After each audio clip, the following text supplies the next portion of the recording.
even before the question is finished, they are already nodding their head. I don't want to ask that here.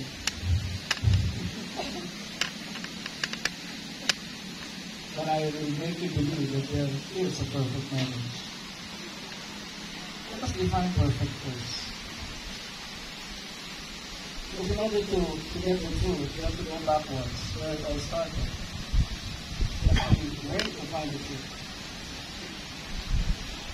Perfect in the early days, it's being used as when people started to learn how to measure things in the age of enlightenment. They use perfect when the product they made is aligned according to the design. So when it's already aligned to the design they first made, then they call it perfect. In marriage, since most Filipinos, they don't understand the word perfect or the origin of the word perfect, they will just say no perfect marriage. And some will say, because two imperfect human beings are living together. By the way, who said you are imperfect? When God says in chapter 1, everything He made is perfect. Why do you want to oppose God on that? In Tagalog, siya na ngayon nagsasabi, bakit mo makukontrol that you are imperfect? Diba? The organization of your body parts, scientifically discovered, they are all perfect in position. Every part of your body has a purpose, why it is there. And so, when we talk about perfect marriage, it's about alignment to the standards of marriage. It's about alignment to the design of marriage. Because there was a design already about marriage. And marriage is not about what you believe, how you believe it, or how your parents taught you about marriage. No. There was already a design of marriage even before you were born. And that happened in the Garden of Eden. Again, the Bible was written in Hebrew. So if you want to check the true meaning of the word garden, it means order. Order. And there's a gardener trying to keep this place very organized.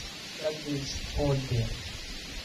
And Eden is a spot on the earth where God and the human beings are interacting together. And all the scientists or archaeologists cannot find the Garden of Eden. They just suspect that it's located in Mesopotamia, which is now Iraq.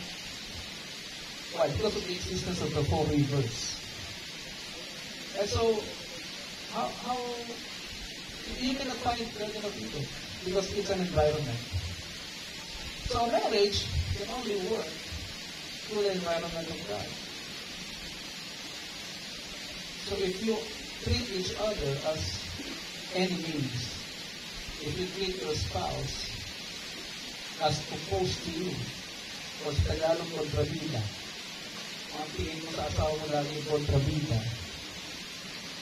so you can never enjoy the environment of God. No? Most married couples feel that they have this rights all the time. This is my right to guide my children. This is my right to decide on my own. This is my right to leave the house even without your knowledge. Not something like that. We live in the rights world. But remember, rights has a twin. What's that? The obligation or the duty. You cannot just impose your rights without doing your obligation. So, you want to enjoy your rights? You need to do your obligation first. She has the rights, you will give it to her. You have the rights, and Katrina will give it to you. Because that is her obligation. Your rights is her obligation. your rights, his obligation. That way, there is a supply, continuous supply of needs. God needs physical needs, psychological needs, and the spiritual needs. Science has already discovered that. You have no excuse anymore. And science discovered that the women, they are emotional. And you cannot be harsh to your wife. And that is a biblical instruction. When you hear husband, love your wife, and you not be harsh to them. And science discovered that they are emotional, that's why there is instruction not to be harsh to them. You must learn how to communicate properly to your wife, not directly, not direct words, even though if it's true. You cannot insist that it's true. But you cannot say it directly to your wife. The man needs respect. That's his priority. Respect. Secondary is love. Your wife needs love. And the way they spell love is A-F-F-E-C-T-I-O-N. Affection. Do you know how they want to be treated? They want to be treated like a baby. They want to be pampered all the time. They want to be secure and protected all the time. Right? Why? Because she came from you.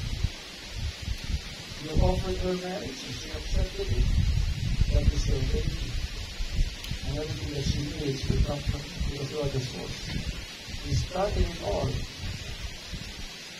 You offered marriage and she accepted it. And since you accepted it, you are bound to submit to him. Now in this century, in the 20th century, submission is not very fashionable to the woman. No? By the way, submission is not just cleaning the house. Submission is not following all these directions or directives in the house. That's the work of the maid. Okay? Submission is submission to his goals. So it's very important for the man to have your goal, your destiny in life. Where would the marriage be going? So if you have not found that, how do you expect your wife to submit to you? Because the moment she submitted herself to you, your goal, then you will just become one. There will be no space between the two of you. You cannot create your own goal. You submit your goal to his goal.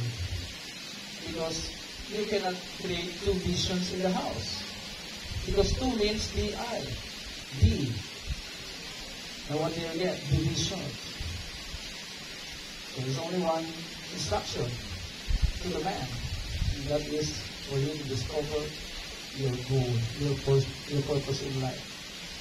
And once you discover that, Katrina would be very easy for her to submit to your directions.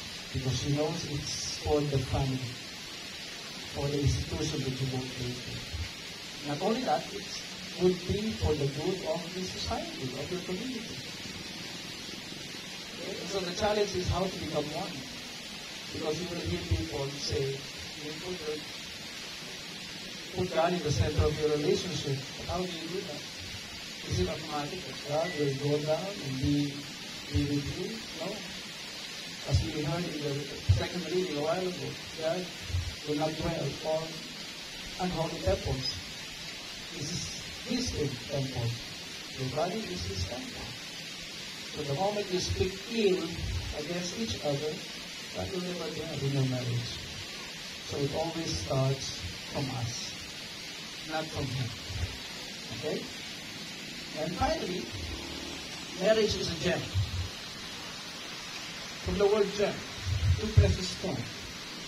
The fusion of two precious elements. So the more you make one decision all the time in your everyday life, the more you decide as one, there will be less stress in your marriage. You always consult one another whenever you decide. And so you become one. Slowly. You don't decide alone or you don't make decisions. Even your intentions are good. You don't do that. Kahit gano'n pakalinis yung intention mo, pag-decision mo, kahit gano'n ka bait, ipinakita mo. That is a violation in the relationship. In the decide of love. We are married things. So we speak by authority here. Ako nga, our maid, pag pinag-day off ko, nang hindi ko sinasabi sa asawa ko, there will be a stress. No? Pinag-day off mo, may pagagawa ko sa'yo. Diba? It's very simple, it's so simple task in the home. What will tell your spouse? Okay? And the test is 25 years. If you know Mark Twain, he said, you will only understand marriage when you reach a quarter of a century. How long is that? 25 years. So don't brag about 10 years of marriage, 15 years of marriage, 20 years. Brag it when you reach 25 years. And you are already considered a silver stone, purified by heat, by pressure, high cost of commodities, no? Stresses of life, everything. You become one precious stone. So after 25 years, the challenge is to make it gold for 50 years. Do you want to be longer? Albert Einstein said, marriage is a risk. He discovered it also. Marriage is a risk. When you say risk, you can shorten or lengthen your life. You can shorten your life by being stressed by your spouse. If you wake up, yung mga sakit ng inana mo, natutulog dyan, iisip niya ng stress yan. Yeah. So Albert Einstein said, marriage is a risk. But it would be an enjoyable journey. Here's the condition that he said. It would be an enjoyable journey if you have the same spirit. Because one body only requires one spirit. And we hope you will remember that principle all throughout your life. And you only expect God to work in your marriage if you ask Him to come after cleansing your temple, His temple. Okay? That's the key to live happily ever after. And these are my prayers to you, Katrina and Andre, in the name of Jesus Christ. Amen. We will now proceed to the marriage vows. Bride and groom, please stand.